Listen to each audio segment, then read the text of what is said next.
Roberta, professora de Biologia. Estamos agora, então, na frente B, aula 9, que é o terceiro volume do seu material. Tema da aula de hoje, alterações ambientais. Teremos 3 aulas sobre alterações ambientais. Essa é a primeira parte. Vamos lá. Então, vamos ver uma breve introdução sobre alteração ambiental, ver o que é alterações abióticas do ecossistema, tipos de poluentes e os principais poluentes e seus efeitos no ecossistema. Por enquanto, a gente não vai conversar sobre o que pode ser feito para combater esses poluentes, tá? Isso vai ser trabalhado posteriormente. O que a gente vai ver hoje? O conceito e o que acontece nesses casos de poluição do ecossistema. Tá bom? Se você quiser acompanhar no seu material, a partir da página 1, né? Então, olha só, pessoal, lembra que o Mufasa fala pro Simba que tudo faz parte de um delicado ciclo da vida? A gente já conversou sobre esse equilíbrio quando a gente está falando dos ciclos biogeoquímicos, não é? Então, o que acontece? Quando a gente tem algum desequilíbrio, alguma desorganização entre os componentes bióticos e abióticos do ecossistema, a gente tem o que a gente chama de desequilíbrio ecológico. Então, alteração ambiental é qualquer coisa que vai alterar esse delicado equilíbrio, tá bom? A atividade humana já vem há anos desorganizando os processos da natureza. Então, a reciclagem da matéria nos ciclos biogeoquímicos, eles são alterados pela ação humana, tá bom? A gente vai ver basicamente qual que são essas alterações, tá bom? Pessoal, poluente são alterações abióticas, ou seja, que não tem vida, não é? Qualquer substância que uma vez que ela está no ambiente, ela vai produzir efeito nocivo, vai fazer mal para os seres vivos. Então, tudo que é liberado no ambiente e que faz mal, tem ações danosas aos seres vivos, é considerado poluente, tá bom? Então, olha só, existem 2 tipos de poluentes quando a gente classifica poluição. Poluentes quantitativos, que é o seguinte, são poluentes que existem naturalmente ali no ambiente. Só que, por algumas situações, por causa de algumas situações, eles são liberados numa capacidade, numa quantidade superior à capacidade do ambiente. Então, o meio ambiente ele não consegue reciclar sozinho. E essas substâncias vão se acumulando no ambiente. E esse acúmulo gradativo passa a ser nocivo para os seres vivos. Exemplo, liberação excessiva de gás carbônico, de enxofre e ácido sulfúrico. São substâncias que já existem na natureza. Quando a gente tem quantidades elevadas, superior à capacidade do ambiente, a gente fala que ele então virou um poluente, tá bom? Poluentes qualitativos, eu não estou falando mais da quantidade, eu estou falando da qualidade daquela substância.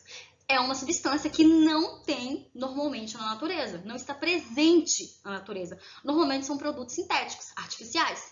Pesticida a gente produz quimicamente, não é? Composto radioativo, a radioatividade existe na natureza, só que o ser humano ele manipula, não é? Alguns elementos para que consigam produzir maior radioatividade.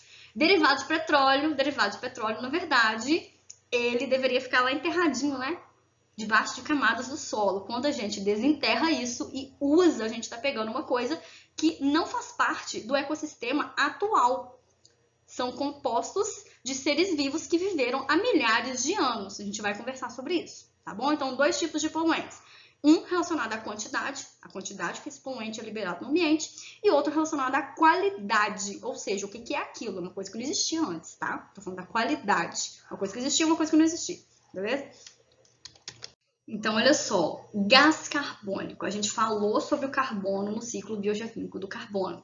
Então, quando a gente queima em quantidades elevadas, né, excessivamente, combustíveis fósseis, a gente está disponibilizando para o ecossistema, para o ambiente, um carbono que não faz parte dos seres vivos que vivem agora. Porque o petróleo é formado a partir de seres vivos que viveram há milhares de anos atrás, certo? Então, quando a gente joga esse carbono na atmosfera, a gente está causando um desequilíbrio. E esse desequilíbrio que é o problema, tá? Então, como é que a gente libera gás carbônico, esse poluente para a atmosfera? Queima excessiva de combustível fóssil e desmatamento intenso, tá bom? Quando a gente está falando de efeito estufa, a gente tem que lembrar que ele é um processo natural, ele acontece, ele é importante para manter a temperatura do nosso planeta Porque todos os seres que estão aqui estão adaptados a essa temperatura, certo? Existem estudos que dizem que se não existisse o efeito estufa, a temperatura, na verdade, do nosso planeta seria menos 18 graus Celsius. Seria absurdamente diferente. Hoje, em média, ainda é em torno de 15 graus Celsius, tá bom? O que acontece com o efeito estufa? Parte da radiação que entra na nossa atmosfera, parte dela, ela é refletida de volta. Parte vai atingir a superfície da Terra e essa radiação ela é transformada em calor, ela é transformada em energia térmica e ela é reemitida para o ambiente. Sabe, raio infravermelho? Raio infravermelho, na verdade, é calor na forma de energia térmica, certo? Esses raios infravermelhos, eles ficam aprisionados pelos gases do efeito estufa, pelos gases que tem na atmosfera. Isso vai manter a Terra aquecida, vai fazer tipo um cobertorzinho, entende? Então, a temperatura da Terra só é mantida por causa dos gases do efeito estufa. Então, ele é super importante, certo? Então, gases como CO2, metano, óxido nitroso e vapor de água, a gente vai falar um pouquinho sobre cada um, tá bom? Então, olha só como é que esses gases são liberados em excesso no ambiente. CO2 por causa da combustão, queima de combustível fóssil, a gente já falou sobre isso. Metano, pessoal, tem potencial estufa cerca de 20 vezes mais do que o CO2. Quando é que a gente encontra metano? Então, por exemplo, nos lixões, a gente tem bactérias decompositoras, algumas bactérias que são consideradas metanogênicas, ou seja, elas produzem metano no processo de decomposição, que vão liberar esse gás para o ambiente. Ruminantes, sabe a grande agropecuária que existe no mundo? Então, a agropecuária, na verdade, é uma fonte de metano. Por quê? A decomposição da celulose por bactérias no estômago dos ruminantes, a gente falou sobre isso na aula de relações ecológicas, relações entre seres vivos. Quando eles estão fazendo o processo de decomposição da celulose, elas liberam gás metano. Por muito tempo a gente achou que, na verdade, isso saía pelo pum das vacas, dos ruminantes. Mas, na verdade, a gente sabe hoje que a imensa maioria do gás metano ele sai quando a vaca rota. Então, sai mais pela boca do que pelo ânus, certo? Óxido nitroso, nitrogênio presente em adubo químico, ele reage com a água formando esse composto. Então, ele é liberado para o ambiente. Vapor de água, pessoal, com o aumento da temperatura, o vapor da água é um problema, porque com o aumento da temperatura, acontece mais evaporação, então o vapor d'água é um gás do efeito estufa. Então, acontece uma retroalimentação. O agravamento do efeito estufa aumenta a temperatura, com isso, mais vapor d'água aparece na atmosfera, com isso, aumenta ainda mais o efeito estufa, entende? Acontece uma retroalimentação desse aquecimento, certo? Então, por isso que o vapor d'água é um problema. Ele alimenta o próprio efeito. CFC ele era um problema na década de 70, né? Atualmente, quase todos os compostos que tinham esses gases, CFC, eles foram tirados do mercado. Então, assim, esses gases, tem outros, mas esses gases são os principais responsáveis pelo agravamento do efeito estufa, tá bom?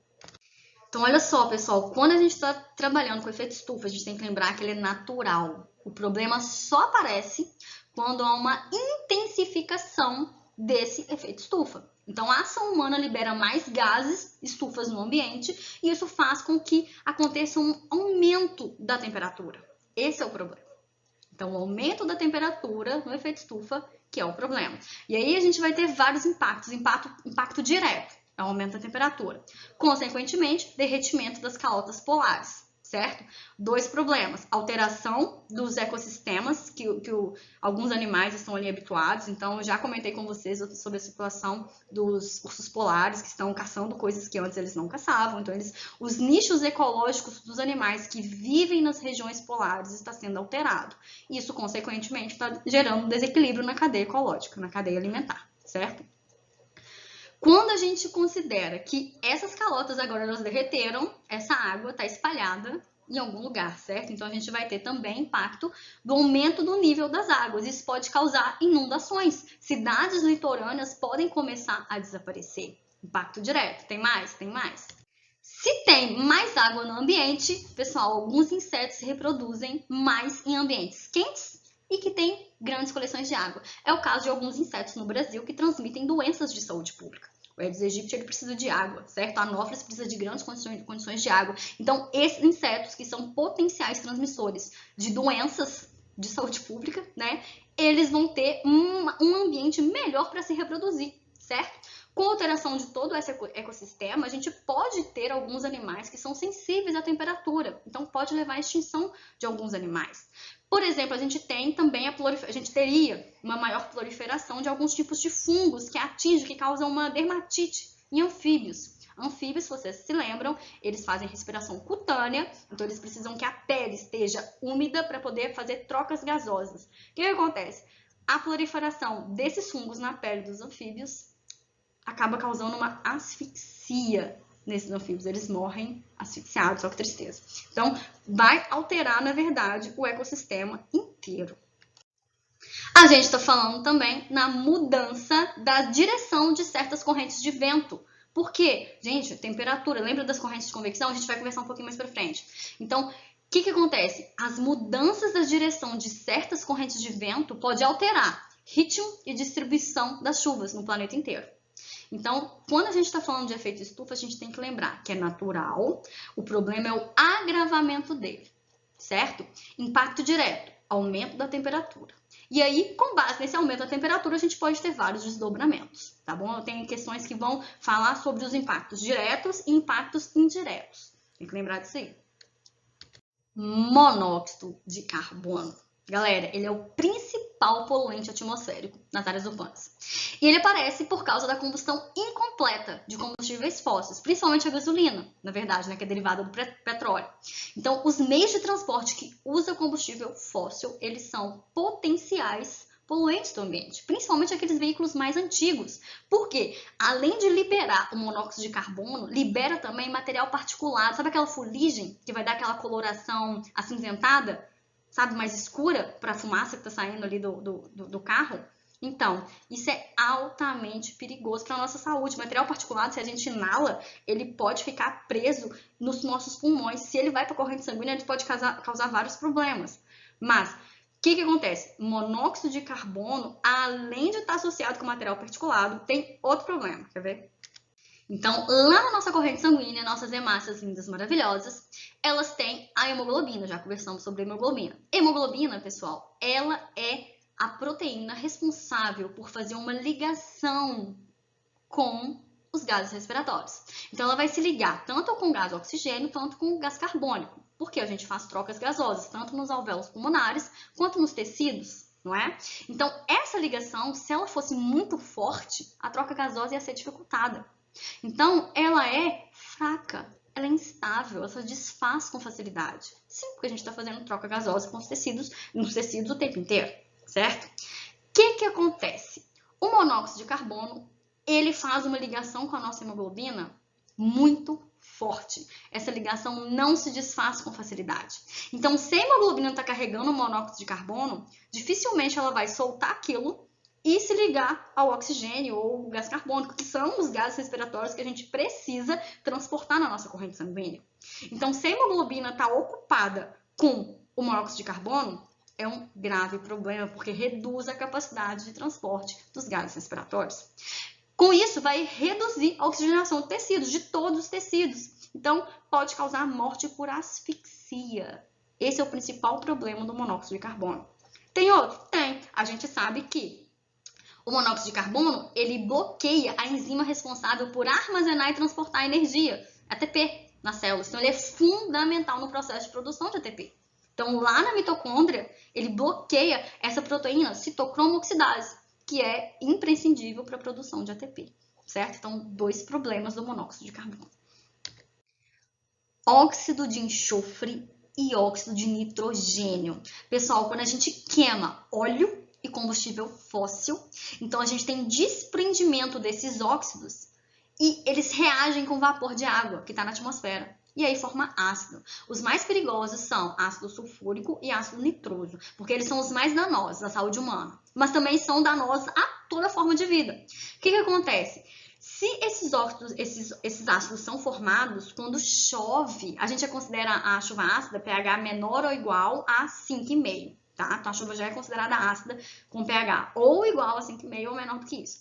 Ela vai chover, ela vai cair naquilo que tiver. Se ela infiltra na terra, ela pode chegar nos lençóis freáticos. Ela pode contaminar rio, pode contaminar lago, pode contaminar vegetação.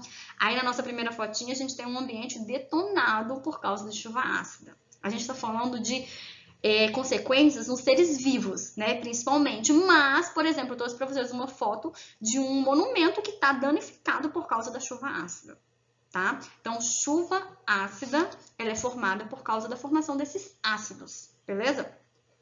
Radioatividade. Era atômica é marcada por causa de alguns experimentos com bombas atômicas. Então, em 1945, final da Segunda Guerra Mundial, duas cidades japonesas, Hiroshima e Nagasaki, foram bombardeadas pelos Estados Unidos. Esse evento é um dos eventos que marcou o início da era atômica. Então, a gente tem algumas experiências muito ruins com radioatividade, mas outras muito boas. Por exemplo, a gente usa radioatividade atualmente em pequena quantidade para tratar e fazer o diagnóstico de algumas doenças. Então, radioatividade não é de fato só ruim, certo? Mas a liberação da radioatividade em grandes quantidades no ambiente pode ser danosa. E em 1986 aconteceu uma explosão de um reator de uma usina muito famosa que ficava em Chernobyl, na atual Ucrânia.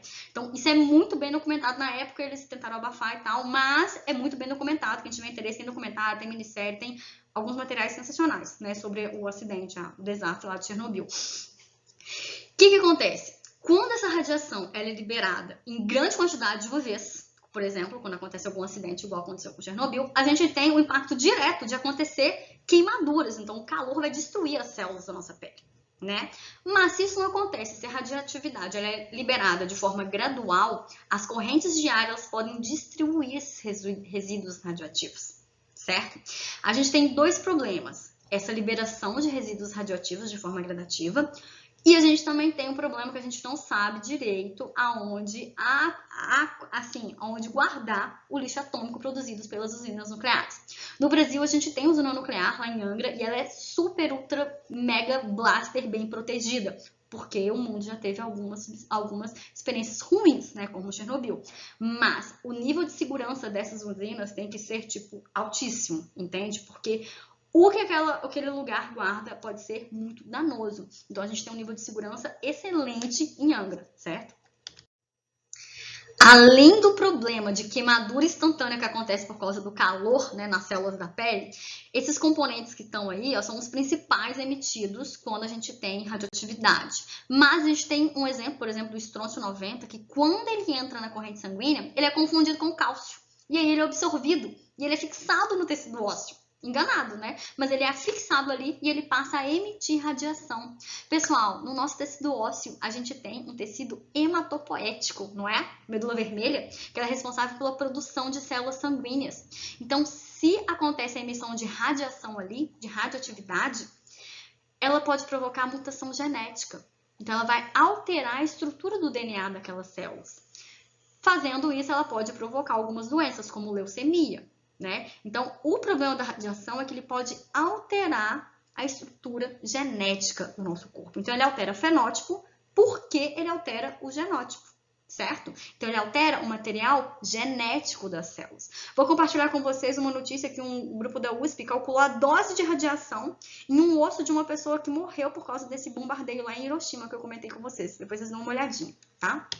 Inversão térmica está relacionado com duas coisas: temperatura, né, condição climática, e poluição. Então, ele vai estar muito presente naquelas áreas poluídas, certo?